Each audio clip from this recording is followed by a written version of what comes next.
বজ্রপাত। বজ্রপাতের কথা শুনলে আমরা ভয়ে কেঁপে উঠি। বজ্রপাত হচ্ছে এমন একটি তড়িৎশক্তি পদ্ধতি যার ভোল্টেজ হচ্ছে প্রায় 100 মিলিয়ন থেকে 1 বিলিয়ন ভোল্টেজ পর্যন্ত, এবং এই বজ্রপাতের এমন ক্ষমতা যে নিমিষেই কোনো কিছু তছনছ করে দিতে পারে। ওয়ার্ল্ড হেলথ অর্গানাইজেশনের তথ্য অনুসারে সারা বিশ্বব্যাপী যেসব দেশে সবথেকে বেশি মানুষ মারা যায়, এর 5 নাম্বার হচ্ছে উগান্ডা। উগান্ডায় প্রত্যেক বছর 200+ মৃত্যু রয়েছে। এবং 4 নাম্বার রয়েছে নেপাল। নেপালে 80 থেকে 100 জন প্রত্যেক বছর মারা যায়। এবং 3 নাম্বারে রয়েছে সাউথ আফ্রিকা, মানে দক্ষিণ আফ্রিকা।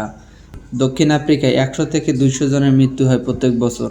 এবং 2 নাম্বারে রয়েছে বাংলাদেশ। প্রত্যেক বছর গড়ে 200 থেকে 300 জন বজ্রপাতে মারা যান। এবং 1 নাম্বার রয়েছে ভারত। প্রতি বছর প্রায় 2500 থেকে 3000 মানুষের মৃত্যু বজ্রপাতে ঘটে।